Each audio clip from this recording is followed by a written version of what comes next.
we stand. Of which something funny happened today. I went to the store I went to Nordstrom to get some things. My birthday coming up and all that. As I just heard this clothes that I'm currently wearing. Yes. Those zippers that are kind of invisible. Oh No, no, man! That's how in the middle of the store, my zip just gave way.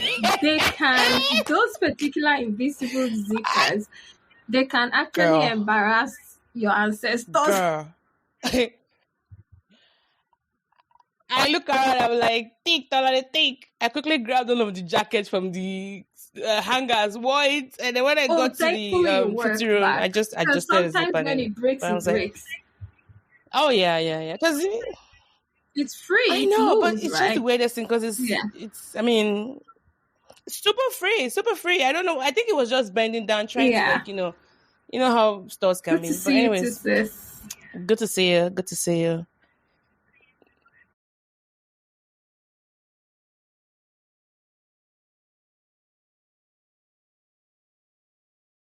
All right, let's get started. Welcome to the podcast, and I have my box of tissues there because I just feel like the tears are gonna roll.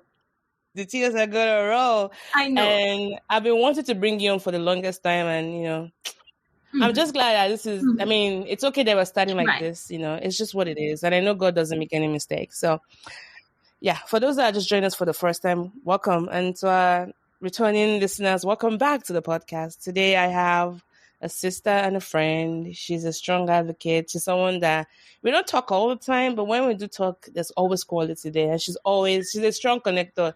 This lady knows anyone who knows anybody. Hey, my goodness. I was in Nigeria 2020 before the pandemic. It was January 2020. I just had a surgery. This lady sent someone to come and bring me food. Hey, I was like, how did she even?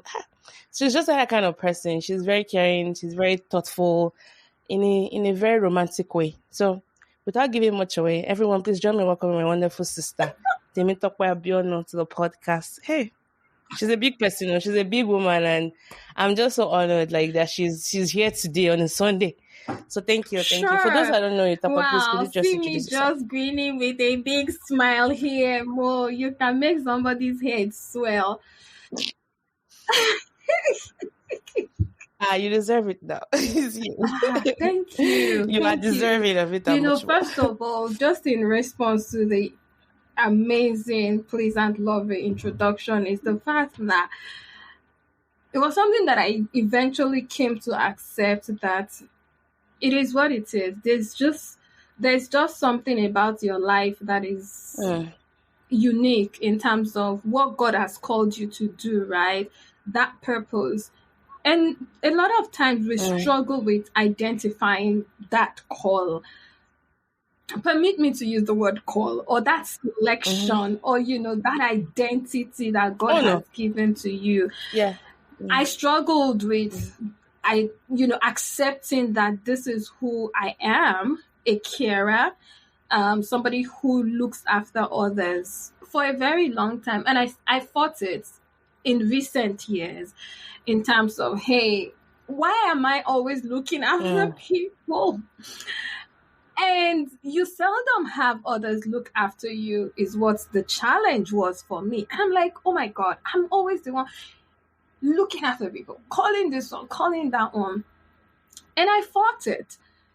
In the middle of fighting it was coming to that realization that, girl, you can only fight so hard. This is where you find your happiness. This is where you find your purpose.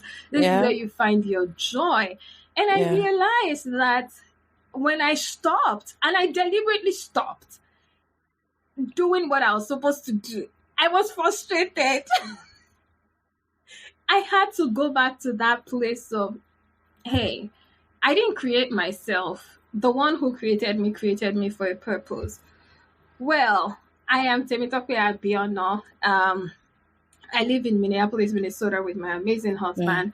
My 9 to 5, I am a salesforce consultant. I help companies or businesses solve problems around their Salesforce org, or just helping them use Salesforce more efficiently. Beyond that, I am I'm a child of God. She bakes I bake excellently. She's a cakes. strong connector. Takwai knows who knows I am who. She knows originally somebody who knows from somebody who knows somebody. Nigeria.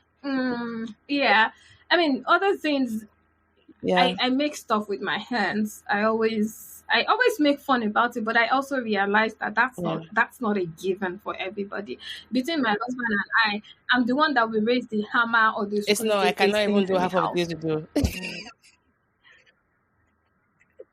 I can't bake to save my life. I cannot. I can cook anything, but baking, forget about it. And you're I very good at know. it. I've ordered your cake all the way from That Minnesota was to priceless. Oklahoma. Thank you. Not On once, Friday, but I think I twice. was So I telling a know. colleague, Yeah, I said I yeah, could yeah, change my tires yeah. myself. And the guy was like, you could change your wheel or you could change your tires. I'm like, yeah, Mm. I could change my tires. The guy was like, oh my God, I No, the whole can't thing. do Yeah, that. I can. I'm like, yeah. Yeah, yeah, yeah. I learned that in driving school, and they were very emphatic about that. Yeah, You my need to learn dad how to change my your dad time. taught Okay, us yeah, to I'm do up for a that. challenge, and yeah, I've done it before. Let's how did you grow up? Let's start with that. Like, how many kids in your family, and just maybe tell us a short, give us a brief overview Amazing. of your childhood Ah, growing up, what it was like. when last did anybody take me there? Well, I'm the second of five children. Second born, second daughter.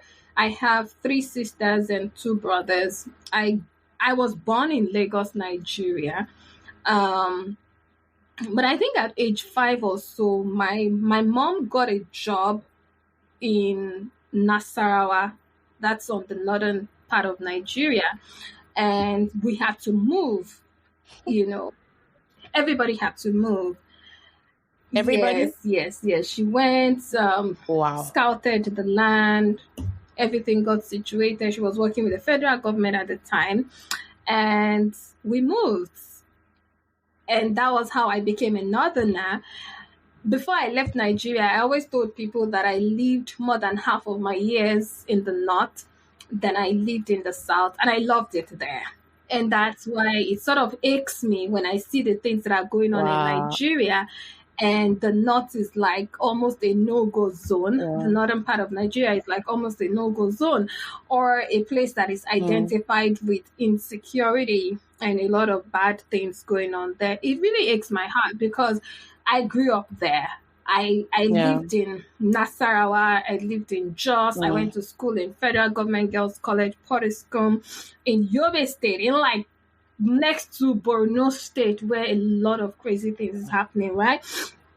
And it was lovely. It was beautiful. And so, at some point, my dad, right now, my parents are pastors, ordained pastors.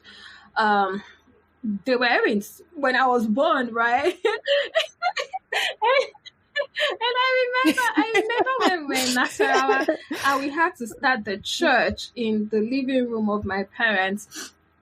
And that's how I became a pastor's child.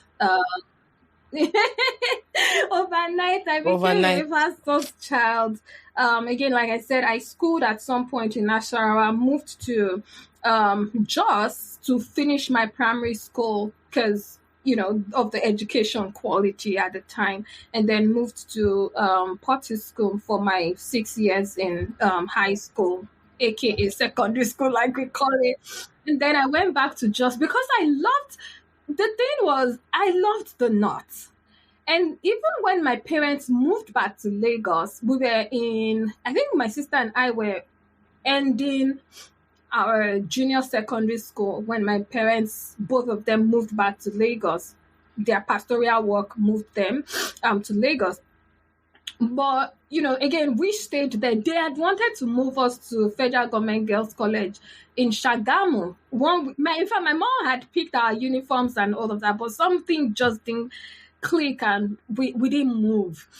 So we stayed there. So once I finished secondary school, came to the South, I had an interest in fashion design, dressmaking, and all of that. And I really wanted to dive into it. But my mom would say to me, I don't know who did not go to higher education that you're copying. No, you have to go to the university and all of that. In hindsight, I wish she let me dive into it at the time. I mean, I believe it would have made a lot of difference. But hey, so when I was making my choices of university, I was still drawn to the north.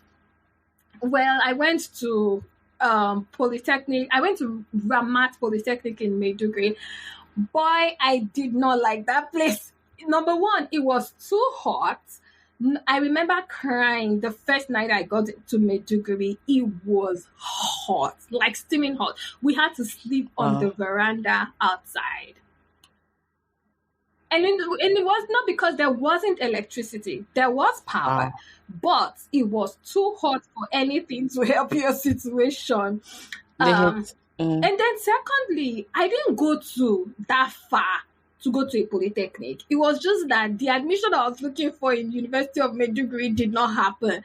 And so I stayed for about a year and it just didn't work. So I went back and I had to let's go back to the drawing board.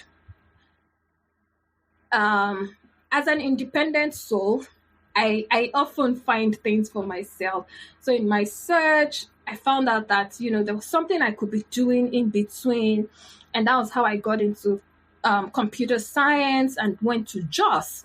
The Equa Church had this computer school that was a little bit different from the type of computer schools you were seeing in Lagos. It was really well structured and all of that. So I moved and went to JOS for this. And from there, went to university. So that's kind of like how I grew up. And now, the influence of the northern part of Nigeria in my life is that I prefer and I love Hausa food or northern food than I do Yoruba food. So don't try. I do speak Hausa a lot. Do you speak Hausa as well? Yes. Yes. I did not know that about you. I'm just learning that about you. Wow. Very amazing. I mean, I did not know that about you, but interested.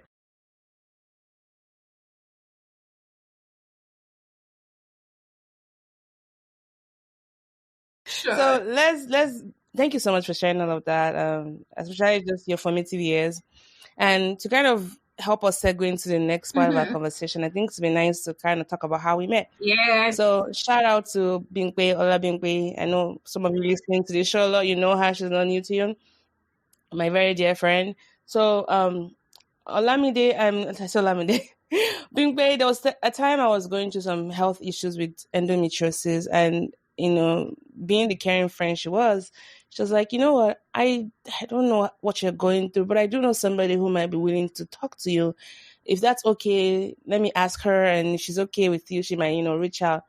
I wasn't thinking anything was gonna come out of it, because how heavy this topic can be, and especially among people like us, like Nigerians and Africans, where we don't like talking about this thing. So I didn't even expect there to be like an affirmative response.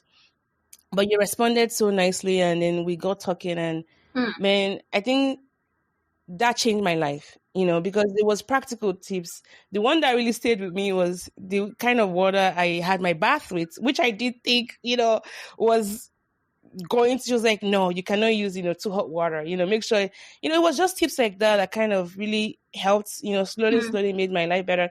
And knowing that I wasn't alone, especially the frequent interaction and interfacing with healthcare providers who are not culturally competent, who didn't understand what was going on with you. And given that sometimes women's issues in this country can be quite nebulous, despite the advancement that you see in other areas. All that to say thank you for just being very open and being very helpful. And I think that kind of helped me to also be more open about my own struggles and see how I can help people. So that's how, myself and Doc met. And I think this will also kind of help into my very first question with you, would be, can you just share what, those challenges have been with you, like whatever your liberty sharing, because we're here to kind of talk about fertility issues and how that fits into the projects we're rolling out on the podcast. So I'll just let you say that in your own words, however comfortable you are. Yes. Shout out to Bingpe. And it's amazing. As you were speaking, I'm like, wait a minute. How did I even get into the conversation with Bingpe? And then, I do remember that Pinky and I think we talked, and then I was going into surgery, and she was aware that I was going into one of the surgeries out of the many. I'm like, which one? In fact, which if memory serves me, I think it was one of the ones that nothing came out of it. I remember, you know how you go into surgery and, the plan, they will tell you all the plan and everything before they wheel you in, and all the plans were laid out. And then you come out of surgery and they're like, sorry, and then nothing comes we couldn't do anything. Girl. And it's $3,000 actually for nothing. Where's my money back guarantee? Like before they even have you been wielding anything. a wheeled out before? Have you? That's what happened on this. They couldn't even do anything. Has that happened to you before? It has happened to me. Exactly. Sure. And I was too charged. I was too charged. Everything. We couldn't do anything. We went in. We couldn't do anything because you were bleeding. No, that you were bleeding a lot internally, so we couldn't even see. The camera couldn't see very well. So we just had to stitch you back. Excuse you. And I spent. My own was that we couldn't see anything because it felt like somebody opened. This was example. Somebody opened you up and threw cement inside. We couldn't see anything. We are worried about nicking something. Like, who am I supposed to present myself to? You guys are like the end all be all. Like, I came to the specialist, somebody who is a specialist on this case of endometriosis in the first place. And they make you do scans. They make you do MRI scans before all of it. So you guys knew what exactly the constituent of my internal organs were before we did the surgery. So I can't forget that wicked scan. And what's the name of that one? That is the I had HSG one before this surgery. So it wasn't like you went in blind. At least you should have seen whatever before. Oh my God. Anywho, the blockage. And so good God. Let me backtrack. I remember there was one day, I don't remember the year, but I was younger. I'm not sure what age I was, but it was, between my late teens and early 20s. And I went to my mom's office. Like I said, my mom's a pastor in RCCG. So she has an office on Redemption Camp in Nigeria that has, bathrooms and everything. And I think I slept in her office that night because I was having pains and it was my period and everything. And I went to the bathroom. And as I was showering, I remember seeing mighty clots of blood coming out of my body.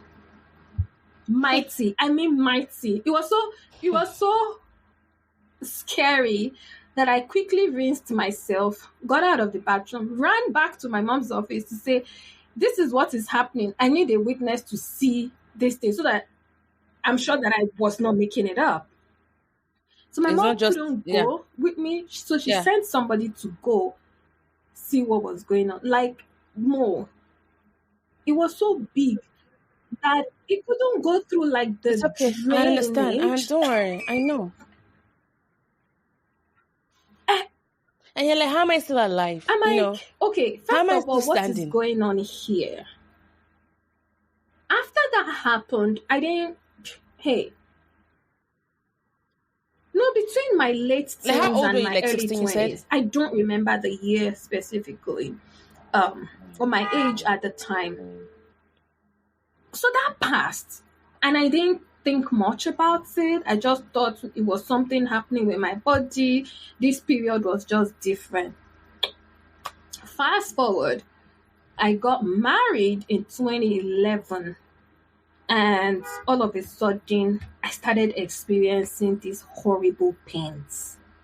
What's going on here? Why am I having extreme pains? Actually, before I got married, around 2010, I noticed my period was becoming very painful, which wasn't normal. what's going on? Why am I having these pains? Oh, I could go around before while I was on my period. I knew the drill. I knew what day was the most painful and all of that. After day Or the 2, heaviest, you yeah. should be relieved and all of that. Mm-hmm.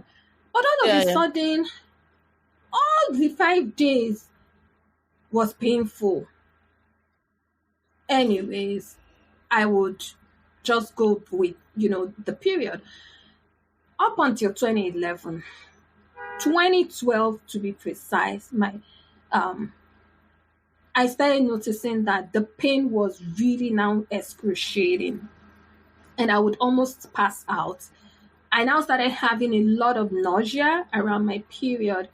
And then there were some occasions where I noticed that it's like I want to pass out, okay? There was one that was so bad. I was alone in the house and I was in the room. I was in so much pain. I couldn't go downstairs myself. I had to call, and this was me in Nigeria. I had to call my mom and they sent someone to the house. I threw the key downstairs for them to be able to access to come get me because I was in so much pain and at the same time I felt like I was passing out. Got me to the hospital and everything. Okay, all right. Everything looked okay. Did the ultrasound and everything. There was no problem and all of that.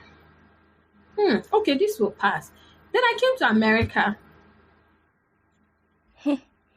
Everything between that 2012 and 2014, things looked like, okay, it was easing. Okay, don't eat sugar when it goes to your period. Watch Yeah, what you're yeah. eating and all of that. And so everything looked like things were improving. Then I got to America in 2014 and I came in early that year in February, and somewhere by summer, it looked like all hell was let loose. And I'll be in horrible pain, like excruciating pain, like I'll be bent over in pain. So at this time, I had read an article about endometriosis. I knew I read that article. I knew it had something to do with very painful period from what that story was. I remember reading it in a newspaper back in Nigeria. So I was aware, but I didn't even know a lot about it at the time. Mm-hmm. Mm-hmm. So this time around, first of all was okay, we're not getting pregnant scare. Mind you, when we got married, we were like, oh, do you want to Wait. get pregnant in Nigeria? I have you been in Nigeria before you move to America. And so Blasphemy. between us, we were like, oh, should we, start using contraceptive? But we didn't do that. And so we were like, oh, maybe it's just not happening because we're thinking about it and we're not getting pregnant. Maybe that's why. And again, you hear people say, don't worry about it. It's just going to happen. Your stress will happen when And it so I came happens. Put your leg upside down. exactly. Then I came to America, and the first few months I wasn't getting pregnant. Okay, all right. Also, okay, don't think about it. Don't think about it. Just enjoy yourself. It will happen. It will happen.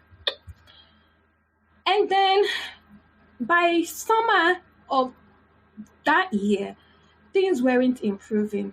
And then I'll be going in and out of the clinic, in and out of the clinic.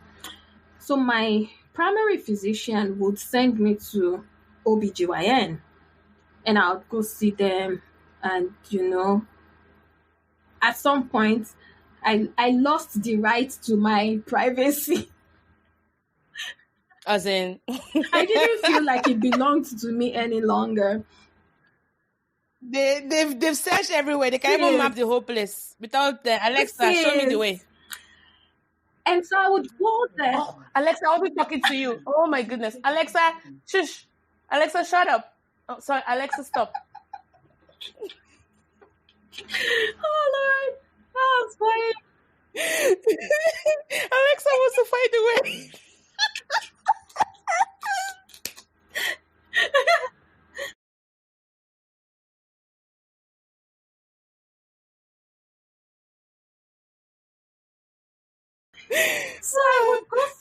guys, and they'll do all the probing and everything. Nobody was seeing anything. They were just like, yeah, it's a painful period, blah, blah, blah, blah, blah. At some point, it just dawned on me, girl, you have to be your own advocate. So I went back to my PCP. I'm like, who can you refer me to? I want to be checked as a primary care provider. For those who are not familiar with the language, sorry. Yeah, PCP means primary care or your primary doctor. Yeah. So I said to her, I've been going to these people. Can you refer me to somebody who is a specialist? I want to get checked for endometriosis. Oh, if you had that, they would have known, blah, blah, blah. I'm like, well, I want to get checked for endometriosis. And this was something that I had to repeat over time in my going back to the clinic because I was not getting improved. Now, by this time, they started giving me a lot of pain medications. At some point, I was on like 600 mg of ibuprofen. At some point, I was on combination of oxycodone, 800 mg ibuprofen, and of course the regular take Tylenol as well. So I had this. Tylenol, that's like buttermint. Is it Tylenol PM Plus or just Tylenol 3 or just plain Tylenol? So then there was even a point that was on this other one, not ibuprofen, the other one, similar to ibuprofen. Advil, yeah. That one was not even working. Like, I was quick to know that wasn't working for me. So at this point, it was management, just using all those medications and all of that, which these medications had their interesting side effects. In fact, sometimes when I hear the effect that oxycodone has had on a lot of people, I always ask I wonder how I never got those negative impacts. Tolerance and then addictive forming. Yeah, exactly. Addiction forming. Yeah. They have a high potential for abuse. Yeah. Very long-term use, which is you shouldn't have used it for a long time. Sis, it was my monthly go-to. Yeah, it was my monthly go-to. I didn't. It was later on that I knew that I was not even supposed to be using it for that long. And nobody told you about that. Like, this, and you just kept filling up your prescriptions. Yep. How long ago was this? This was between 2014 till like when crisis got crazy. Even up until like 2016. They can't do that now because of. I mean, they'll have like a cutoff now. Yes, they do. No, now I don't. Now I don't use that again. I'm only, So now I still do like 600 mg ibuprofen though. Every day? No, not every day. As needed. Yes. And you drink a lot of water and eat a lot of eat before taking it and all that because of ulcer and kidney issues. Stomach. Okay. Yeah. So that's the pharmacist in me coming out. I hear ya. So these people, still the specialists, when I go to the OBGYN suite, they were not coming up with anything. Okay, all right, no problem. Then I became a friend at the ER because things would just escalate and I'll find myself at the ER, and then it would be a matter of, giving me shots for pain, maybe tramadol or something else for initial relief of the pain. Of course, they would run all the tests, and I was used to hearing, all your tests are normal. There's nothing we are seeing here, but I'm in pain. So on this beautiful day, it was an episode of I had gone to the ER. They saw nothing, right? But the imaging caught something. And finally, when they eventually got it, in fact, I remember being in the ER that night and they were trying to get an on-call person from OBGYN to come, but they never made it. And then eventually, by the following day, I was at home like earlier in the day, and then you got a call and like, you have to come to the clinic right now because you're having ovarian torsion and it's really bad. So torsion is when your ovarian. I had Thank that. you. Please And you're explain still that. standing. You were still standing. Hey God. Ovarian torsion landed me in at the emergency center, and I had to have emergency surgery. That thing is painful. The fact that they had to call you, I don't know, maybe your pain threshold at that level was whatever. Anyways, so God. So ovarian torsion is really when you have a cyst. Usually, what torsion is just that your lining is kind of like Twisted. what's the word? Twisted, right? And when the ovary twists around the ligaments that support it and it's cutting off its blood Yeah. supply, this can lead to severe pain Mm-hmm. if it's not treated, and it can also lead to damage to your ovary. Yeah. It's a medical emergency. Yeah. Some of the symptoms are like for me it was nausea and vomiting. Mm. Pelvic pain. Mm-hmm. Anything you eat is just throwing up. Like I had my friend talk with Tammy then. She's a nurse. She came to my room to give me injection for spasms. Mm. Like I was on Boscopan and I was on Felvin. Nothing. No painkiller was working Yeah. on this thing. It was from the pits of hell. Mm-hmm. So the treatment is usually you have to go in as a surgery to untwist the ovary, Yeah. and they might have to remove any damaged tissue. And in that process, you might lose an ovary. Yep. Definitely. So yeah, sorry, go ahead. Yeah. Oh my goodness. So here was I. They called me. They were like, in fact, at this point in time, I'm not even. I don't think they mentioned that I had ovarian torsion at the time. They just said there was something in my results that they wanted to show me. Come to the clinic right away. So we headed. Thankfully, my husband was around. Took me to the clinic. I can picture everything, and then we got there and they're like, "Oh, we from your imaging we're seeing that you have ovarian torsion. You have to go to surgery immediately." I wanted you to finish saying before I tell you what happened next. You have to go to surgery immediately. How? Why? Of course. Anyways, you're already there and got me ready for surgery right away. And the revelation came. Whilst they were there, that was when they saw endometriosis. But we already told you guys. No, we they knew kept that. saying it was fibroids all the while. So between the genesis of me going to OBGYN, all they kept saying is fibroids. And So of course, we they can even always say that torsion saved your life because endometriosis is usually best diagnosed through surgery. Yes. And if you didn't get that prior authorization to have that surgery, you have kept just being in pain. Yes. You had to have a torsion, which could have almost made you lose your ovaries for them to take it seriously. Yes. These are the issues with women, especially Black women in the US. This is why a lot of us just die in silence because they don't really understand the language you speak, or they just don't believe that when we tell them that we're having pain to this level and they're still walking around, they don't believe it. They think we're bionic people who can withstand pain. There's always that myth and misconception that comes to being Black in these systems. Just saying, these are our experiences. Yeah. Girl, I don't know if you have seen Below the Belt, the documentary on endometriosis.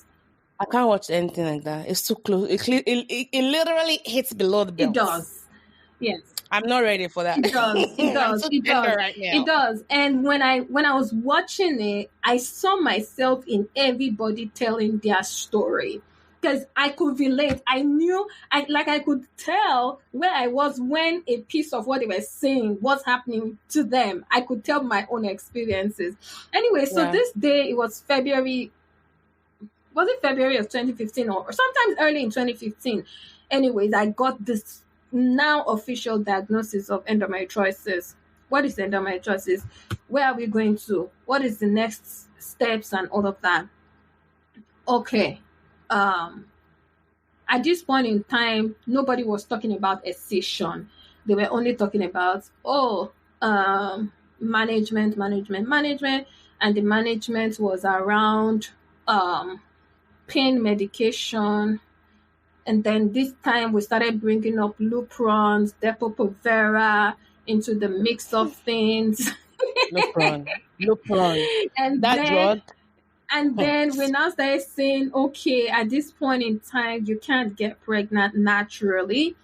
Your options are going to be whatever next steps of fertility treatment.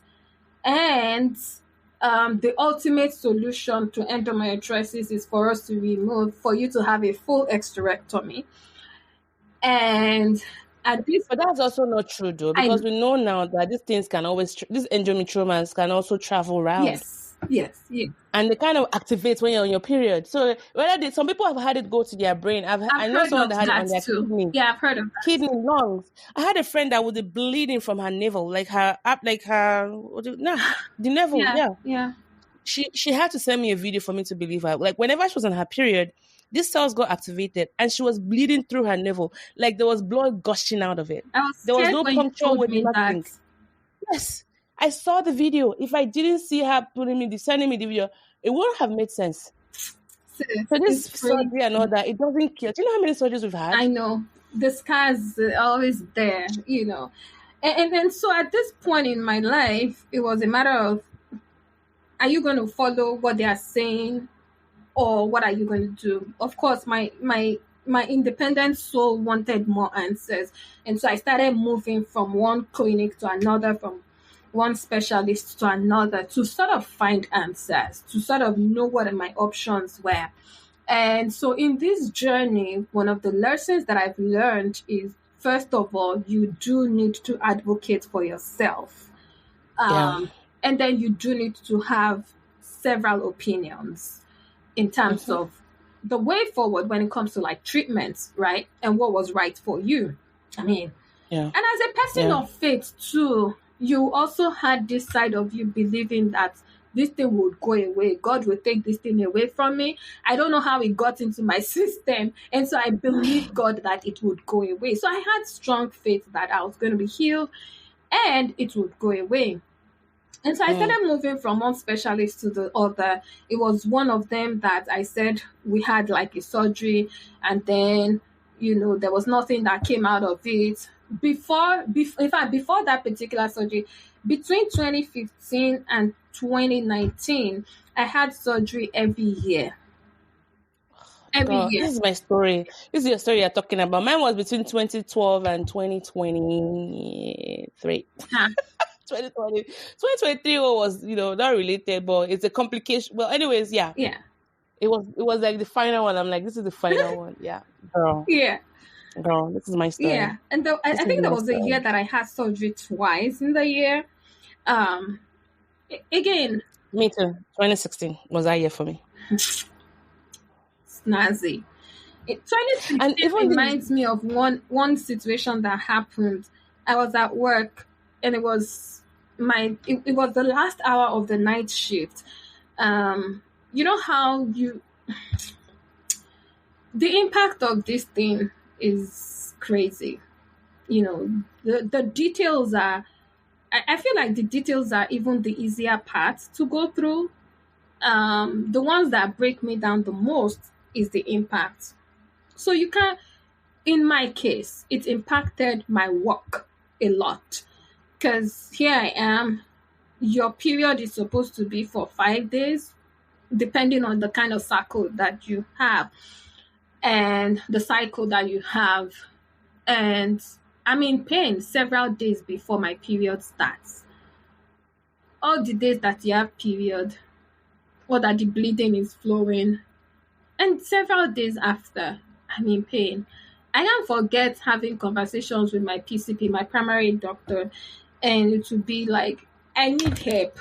Can you write me accommodation? I'm like, sorry, Femi, I can't give you more than 3 days. There's no employer that will give you this thing that you are looking for. Hello, but I'm in pain. I'm not making it up. You can see me. You know my story. You know where we've come from till now. Well, it is what it is. And I would be taking days off work with no pay. So this particular day was the last hour of the shift that was ending at 10 p.m. or so. I started feeling the pain. The bleeding had not started, but of course, like I said, in usual manner, days before, I'm already in pain.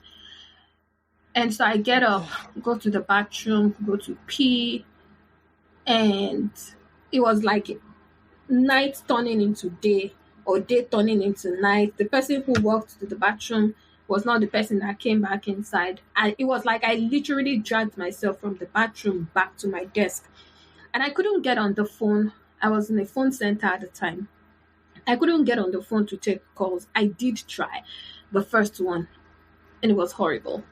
I was in horrible pain on another level entirely. A colleague of mine noticed that something was off. He's like, Temi, are you okay? I'm like, nope, I am not okay. Um, and I always say, when I reference that story, I say that I thank God that I didn't prove to have been a strong woman that day, because a lot of times, we tend to be strong. We don't want people to feel that we're a burden, even to our spouses, right? We don't want to look like a burden, and especially people like us who are independent, and you just want to do your thing. You don't want anybody to feel like you're leaning on them to get by. And so for some reason, I told the guy I wasn't okay. He called the supervisor. By this time, I couldn't even walk again. I remember my supervisor pushing me on my seat into the hallway, called the medics. By the time they came, my blood pressure was off the roof. I remember, I think I still have this scar somewhere. They were trying to get IV started because my blood pressure was already high. They knew, they were trying to like, okay, get me started for this one. You're going to sleep at the ER today. And the guy could just not get through into my vein because at this time, the pain had already... I knew that there's a way that my veins do when I'm in a lot of pain and they just don't respond and all that. So the guy just was like, try. The thing was not working. Just left me alone.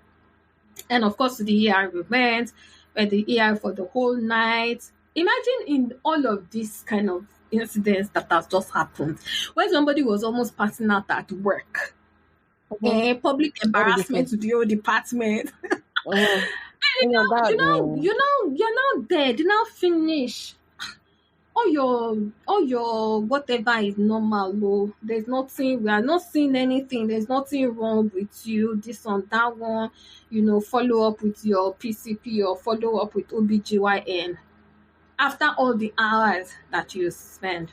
At this time, that was 2016. So I'll still go back to the PCP and the OBGYN and be like, this was going on. So by this time, got me on Depo.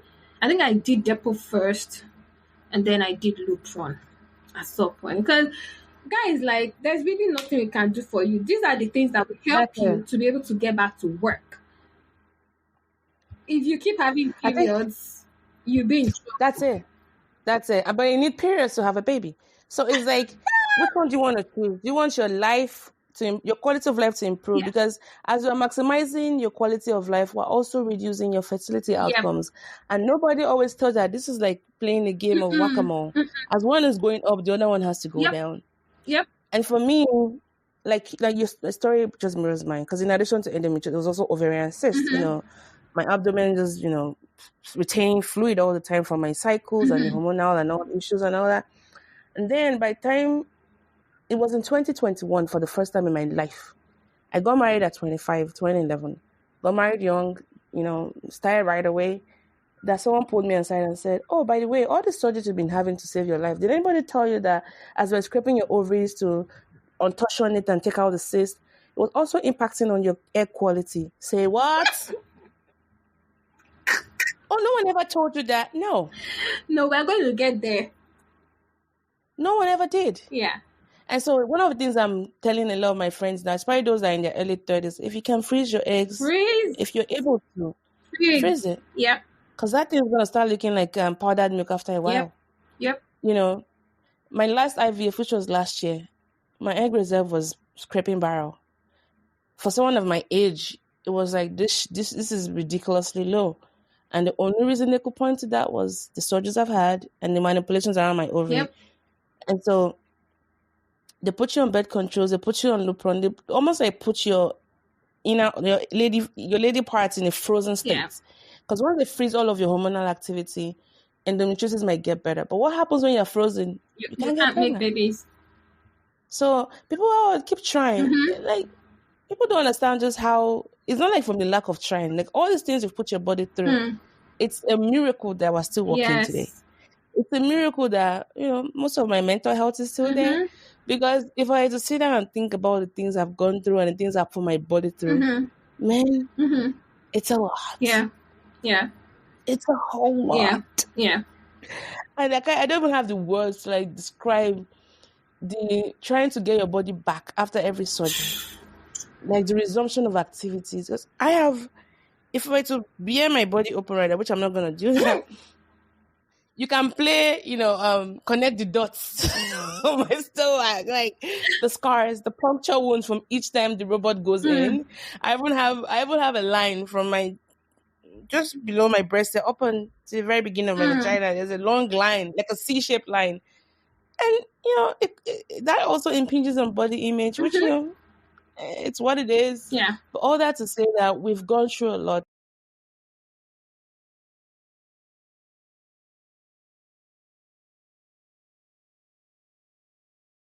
The saddest thing is that there's still a lot of myths and misconception when it comes to endometriosis, especially among women of color. And in this system that is so advanced, at the point I had to go back to Nigeria to get life-saving treatment. Because the doctors, they were very conservative in their approach. And every time they would do these little things, it was costing me a lot of money. I took a fraction of that money and I went back home and I got the surgery I needed, and it kind of helped me. Like my life got better since then. But I know not everybody has this luxury. So I've been very open about, if you have another home to go to, go back to where people can understand your body. We can say a lot of things about the Nigerian healthcare system. But they know what they know, because a lot of our women have those issues. So it's a game of numbers, and they know our body better. It's the same way my Korean friends will travel to Korea for dental issues because they prefer the doctors there, or Mexicans will go back to Mexico, the salmon effect. Well, if you have another home to go to, fine it. If you don't have another home to go to, unfortunately, you're stuck in the system. But, seek second, third, fourth opinions. Because if the doctor is not listening to you, that's not your doctor. I'm not saying they should agree with everything you're saying, but it requires compassion and listening. And I'll take that over a doctor that just, wants to feel like they know everything, but they're not listening to your complaints or how it's impacting on you. Because all these experiments are running on you. Guess what? It's your time and money and your life at stake. Man. Man. I feel like if I had a wish, it's just to make the average doctor who sees women to be more culturally competent, because there's some things we can't even put into words. The things we go through. I mean, look at you bleeding. The pain. The pain. Like, I have friends that whenever they're on their period, they can't even go to work that whole week. They can't travel. They can't do anything. That was me. They cannot do. It's like block the calendar, like feel it red, because we can't do anything. We can't even get out of bed. I know another person that has to take. She's on blood transfusion. She's severely anemic from the blood loss during her period. She's on. She can't even use a lot of contraceptives because they kind of make her bleed more, which defeats the purpose of stopping her from bleeding. So now she's even falling down several times in the shower. She's severely, her hemoglobin levels are severely low. It's even worse for her levels are lower than someone that is undergoing cancer treatment. Oh my God. It is that bad. So she has to be on blood transfusion regularly. Oh my God. Just from having a period. And no birth control pills help stop the period because they make her bleed more. So it's like, what's the option? These are some of the issues we go through as women. So let's talk about just the infertility bit of it. I think for me, when I turned 35, before I turned 35, there was a lot of anxiety around that 35. I'd seen it coming, and it represented so many things for me. It was going to be the 20th anniversary of all of my exposure to these fertility issues, ovarian cysts, and all of the things, IVF. I started that at 25. And then moreover, it was also that age around in medicine where there's a picture that kind of stays in my head where you see your eggs and then they start doing a cliff dive off into the abyss at 35. Like, there's that chart that your eggs are like that and pew, they go down at 35. So there's a lot of pressure with turning 35 because it was like, oh, let's just keep trying. Maybe this time we're going to have it, because after 35, your eggs are not quite good. And it stayed with me for a while. It bothered me for a while. And I know even if you were to get pregnant at 35, you're considered geriatric pregnancy because it's, there's such a short window.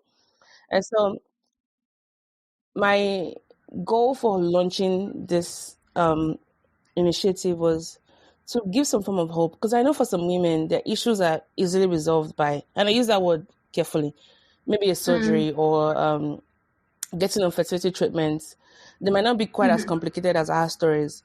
And if that's holding them, then let's see how we can help. Because time and money, I can always help with money. Money is something that we can always help around, but time is something you cannot get back. And so if it's even to help some women just redeem those lost time by making them get their outcome, this is my goal. I'm not saying it's too late for people like me, but I remember when I was still starting out with all this fertility treatment, I was very limited as to what I could do because I didn't have a lot of options, financial options to pursue additional treatments. But even with insurance, there's only so much you can do. If you don't have, you still have to pay your copay and your co-insurance and whatnot. So that's the idea behind the Hopeful 35. I want to, have a way to kind of help women who might be needing this fertility treatment or surgery, and also provide a form of community to let them know, hey, you're not alone.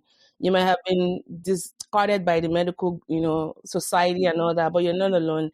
I feel your struggles. So I'm just curious to know, what was it very, very, because I reached out to you and you didn't even say no. You were like, yes, let's do it. So thank you, by the way, for agreeing to be on board. Quickly, why was it very important for you to be a part of this project?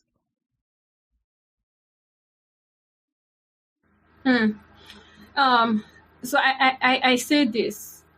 I say that experience is something that should be added to the SGD. Sustainable Development Goals. Sustainable Development Goals. Because I feel like there's a lot of wastage of experiences. And I believe very strongly that experiences are things that can help a lot of people go past situations that they are going through. And I call it the wastage of experiences. I know that they say that experience is the best teacher. Now, the question is, do you have to be the one who has had that experience, or could you learn from someone else's experience? And so I'm intentional about sharing my experiences. And this is one of the areas that, again, you and I, if I go to YouTube now, let's see how many women of color, number one, or of Nigerian descent who are sharing their stories. A lot of the people that I have seen, or the few people that I have seen share their stories, are like celebrities. Yeah, which it helps, but it the does, issues are different than right? ours, Exactly. So that's part of the reason why it was important for me to share. And I recently sort of shared a little bit of my story at work too. I found that number one, it was liberating for me. Number two, I got some validation in terms of people coming up to you. Oh my God, that's something that I'm dealing with. But, not having that confidence. Oh my God, what is endometriosis? I never heard that before. Thank you for enlightening me about it. And I didn't know you were dealing with that. You're a strong person. Again, it was even crazy that there was somebody who had a very similar experience to myself at work, and also was using the doctor that I eventually found, who was like my angel on this journey. Again, and that person walking up to me was like, hey, if this is the only thing that I gained from sharing this, I think it was worth it. Now, part of the things that I've learned is, again, like you said, time. We don't know. Many of us are not aware, or many people are not aware of what happens in the body, especially when it comes to the decline of your AMH. Yes, the anti-malarian hormone, which is like your measure. I hate that number because it was brought to me late, and I was never taught that in school. I was never taught about that in school. Can you imagine? I never knew about AMH until my doctor told me about that a few years ago. So it's an anti-malarian hormone, and this is a hormone that is let me just explain. Produced by your ovarian follicles, right, which is where they keep the immature eggs. It's also a biomarker to assist in the number and also the quality of your remaining eggs. Apparently, the moment you are born, you have the most number of eggs you would have, and as you're growing through your menstrual cycle, shedding that endometrial layer, it's the number decreases as you're getting older. And they have is age specific. So between this age and this age, your value should be this particular level. And they test it by a blood test. It helps to know women that have like endometriosis or polycystic ovarian syndrome, they might have diminished levels. But it doesn't always correlate to fertility outcomes, funny enough. I've seen people that have like zero, not like zero, but really poor AMH still get pregnant. So it's not always like, directly correlational, but it's a good way to get your conversations going. Yes, definitely. Yeah. In my case, I had low AMH, and by the time they checked the eggs, Go. When they checked the eggs, and here we were, okay, well, let's do this whole IVF thing. We had, in fact, in our case, we had only one option. We couldn't even do IUI or anything else. It was straight up IVF because of all of the layers and the complications and all of that. And here we were in a world class, and I mean world class. I don't want to.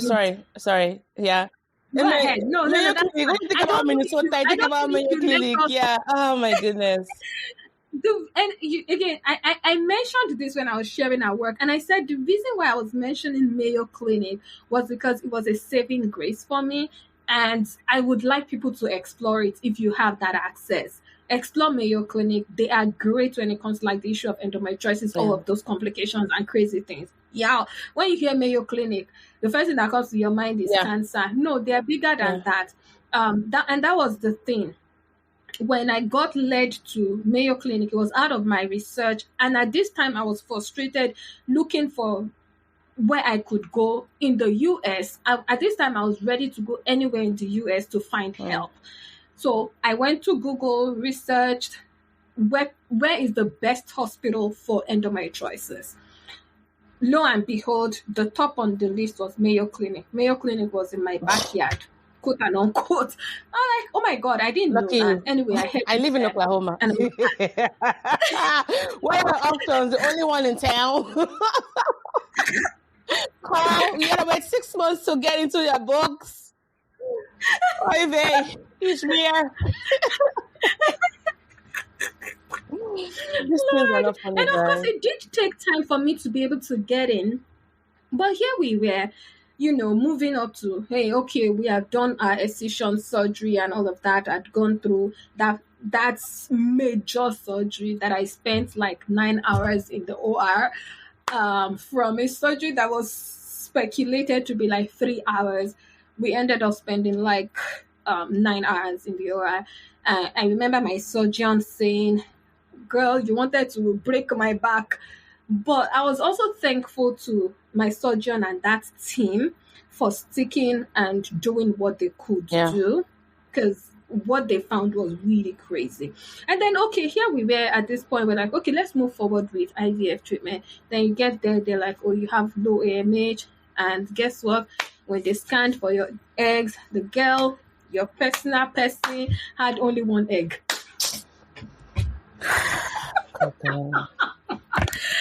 Sis, I didn't know if I should cry or what to do.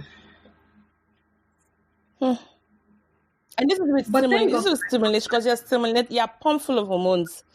Out of all of that scripting and pumping you like, a cow on the field, just one egg. Yes. And thank God for my husband. God let him say something to me that day that didn't make me go crazy. He said, hey, it may be 1 egg or 10 eggs or how many number of eggs that they needed.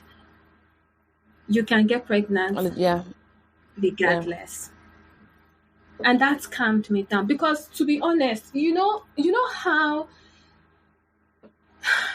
the assessment was, okay, there's only 1 egg you can see. Will we try? In your case, at this time, they started giving you option of donor options, surrogacy, and all of that. And you're like, God, why is my own case like this? So lessons learned is the value of time, seeking help, and again, paying attention to your body.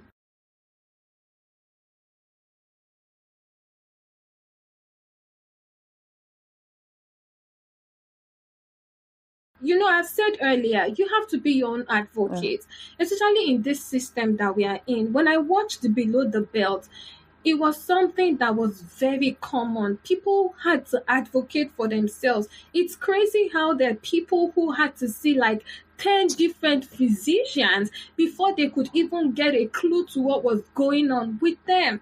We have to advocate for ourselves. We have to listen to our bodies, pay attention. No, there's some things that are not normal. Bleeding heavily, Painful clots. period is not normal. It's not. It's It's not not. normal. Like you have to be bent over double, that you are useless and you can't do anything due to pain from your period is not normal. You have to pay attention to that. Once you do, then seek help. When you seek help, get those layer of options. Look at your options. Look at, okay, get validation from different sources is my Join a point there. community too. And Yeah, then join a community of people who are going through join a that to see what community help you. Because as there's so well. many things that doctors will throw at you. I've heard about different kind of procedures, but then you start reading through the procedures, you realize that it's no better than drinking water. Yeah, because and yeah. then guess what? You're paying out of that, and then your time is going. Yeah.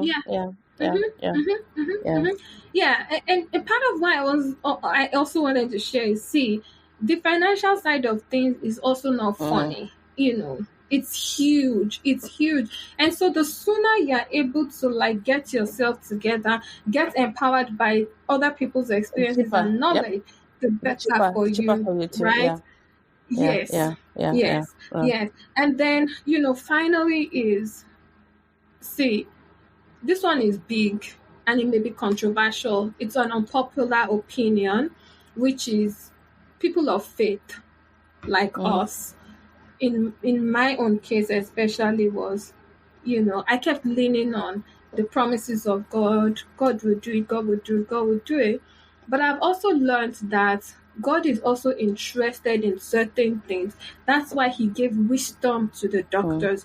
That's why he puts them there. And we see a lot of iterations coming to the development in the medical world. Certain things are changing. Thankfully, even now, the surgeries are not as crazy as they were, several years ago. Now, yes, you will still have scars, but it may be just pokes here and there that they will need to do on your abdomen to be able to get in, because the instruments are smaller now. So there was that place of stretching in the place of faith, right, as a Christian, versus, hey, maybe in those periods too, I could have also been seeking medical help when it came to like the issue of conception versus, waiting to exactly us reaching that point where they're like, well, at this point in time, there's only one egg. Well, that's another challenging thing, and that's something that I know that not many people will admit or many people will speak to, is that yes, you seeking medical help does not make you less. It doesn't also shake your faith. It doesn't make you faithless. Yes, correct. Exactly. At the end of the day, you still even need to trust God to make that process happen. I've had IVF treatments and I know how many cycles failed. Hello. Please. So it's not even it's not about the treatment in itself. It's just God empowering the whole thing and making it work for you. And take it easy on yourself. I remember one day, this one it was something very interesting about, the external factors, the external pressure. I had gone to church for a choir practice. Sis, as you know, with endometriosis, you get inflamed. And I was looking like a 3-month-old pregnant. Oh, well, congrats on your pregnancy. Endobelly is real. A dear friend said to me, hey, oh, you're pregnant. Oh, when are you? What's your EGD? I said that, yes, I'm pregnant. That my ETT was, what did I even tell her? I shall admitted whatever she said. Because at this point, one moment I'm tired. I can't even argue with anybody, you know. And that's another thing, you know, people sending you different resources, you know, hang your leg like this. Maybe it's because you're not trying. People are trying. Can we stop? Yeah. Before you offer somebody Just help. ask how they're doing. Simple. Trust me, they've heard it before. Yeah. Your potions and your prayers and your positions, all the P's, they've heard it before. Yeah. We know, we've heard it, we've Yeah. seen it, we've done everything. Yeah. It's not Those from lack things of are not. trying. I mean, hello. Yeah. You don't know. Okay, for instance, for people like us who our system, our reproductive system was toxic for anything to live in.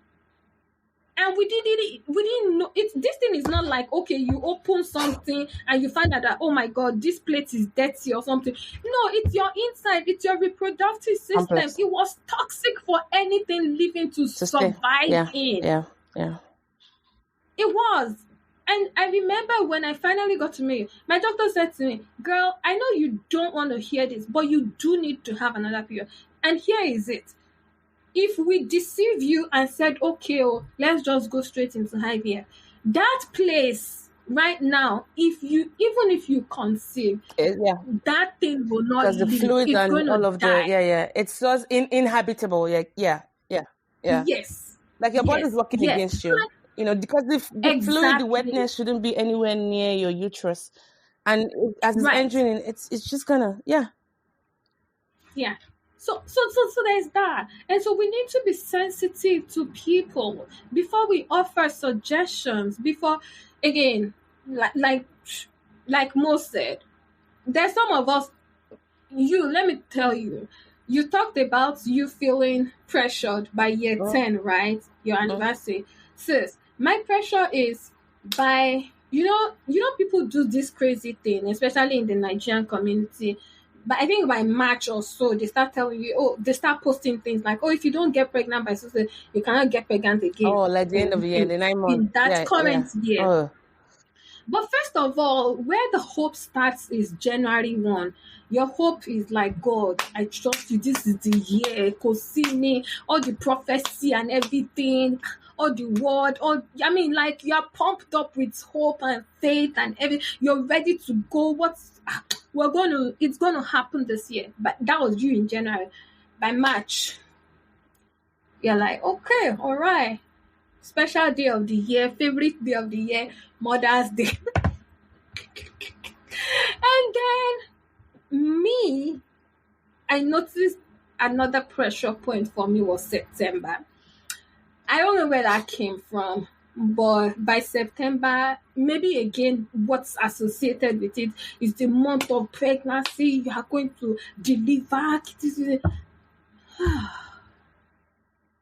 In fact, this year, I had to, as we're approaching September, there was this pressure that was negative that was just coming to me. I did not want to hear anything about September. I did not want to hear any faith declaration about, this is your month. Just leave me alone. No, let's be going our go. So there's internal pressure as well that some of us may not even identify on time. And when we do, we're still looking for how to get out of it, right? How can we cope? How can I still love September regardless of what it is? Or whatever the month might be for you. Yeah. Or whatever the month might be for you. So people are dealing with a lot. Before you come and start saying whatever to them, trust me, they've been there before you many times more than you could think of. And so the sensitivity is one of the things that people going through this interesting journey or this unique journey need from us as humans. Even as somebody that is going through this, I just don't pick up on more and start having conversations because I don't know what's going to trigger or when her fragile period is. Yeah, and I'm even more careful around you too. I'm more careful too, especially with those that are going through it. And how I approach, I always try to preface, like, is this okay? Exactly. Even when I'm talking about myself, knowing that there's no way I can talk about myself without it reflecting on you, as you know, I had something happen recently to me, and even reaching out to you about that, I had to preface like, I don't. You're like, it's okay. I can handle. Just let me know what's going on. That's the kind of Yeah, sensitivity we're asking about. We're not saying you shouldn't talk about it, but kind of first of all exactly. ask, hey, is it Feel okay the to bring this up? temperature. Read the room. Yes, Read the room, yes, read the room, yes. and Read know, the and room don't call me and see if it's advice a and good solicitations. time. Don't call me Exactly. advice. We don't need that. We need empathy, no strategy. You know. Yes, yes.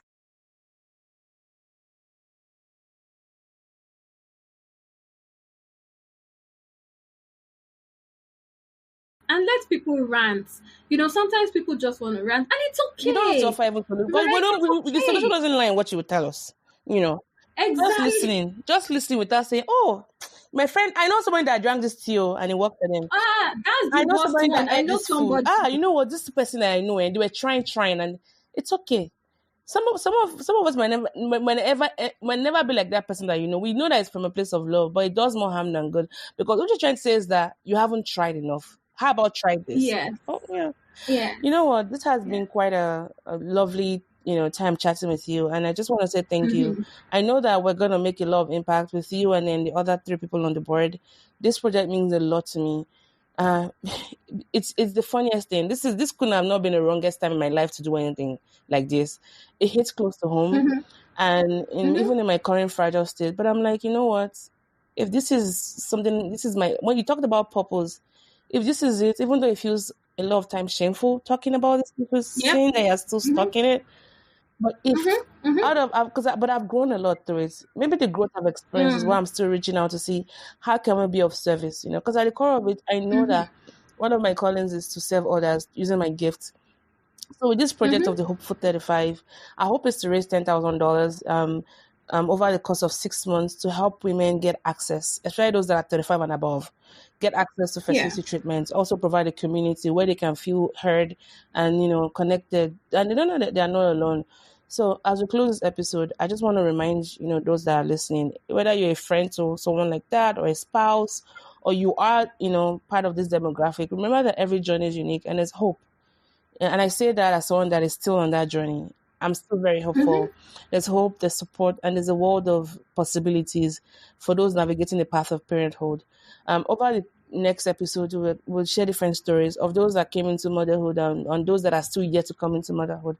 But the core of it is, the fertility struggles that they went through. And for some of you that might be listening, your path might not be the way you painted it. But guess what? There's grace. There's so much grace. It might not Hmm. be how you wanted it to be, because this is something I don't wish on my worst enemy.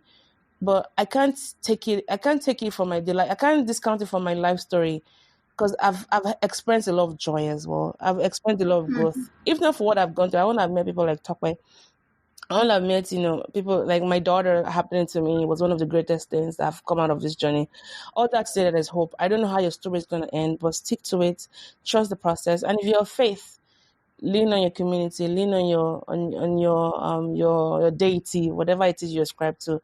But I just want to leave you with that message of hope. And thank you so much, Tokwe, for coming on today. I know I'm gonna have to bring you back because I know we've barely scratched the surface on your story because you're so rich in stories. But for the sake of time, we can just end it here. But I'll just say thank you so much for being so open. I know you're kind of very private about these things, as you should be. But thank you because you didn't hold anything back. So thank you so much. Thank you so much, Mo, for having me. I hope that my story helps one person. There is the power of Yeah. one, and I'm hoping that at least it makes sense and it helps just one person. That's going to be Are you fulfilling for kidding me? me. It helped me. It Thank you helped for me. having It's why me. I'm here. Like it's the reason why I'm here. So at least you've had that power of one, and imagine that one and what it's doing. Trust me, your story is very impactful. So on behalf of everybody, thank you so much for being a sister and then also for being on the board of this project. And I cannot wait for us to do magic together. It's so gonna be fun working Sure, with you. And please send it my will. regards to your husband and I'll see you on the other side of the what's up, on the street of the what's up. Take care, Love you, girl. sis. Thank you so much. Love you. All right, Bye. bye. All right, everyone. Thank you so much for joining this episode of the Monsible podcast. There's still going to be more talking about when it comes to fertility options, but we hope this episode was very helpful to you. if you love this, let us know if there are additional topics you'd like for us to consider as well. I'm just going to end by adding to the recommendations. So she talked about the movie Below the Belt. I also like to recommend 2 books. One is Ask Me About My Uterus by Abby Norman. That's a very good book. And then the other one is The Doctor Will See You Now, Recognizing and Treating Endometriosis. It's by Tama Sekin. I love those 2 books. I've read them a couple of times, and I've also recommended them to a lot of sisters and people who are suffering from endometriosis. So you can pick those books as resources to help you. As always, I remain your host, Sibyl. Thank you for tuning in today, and love you guys. Bye.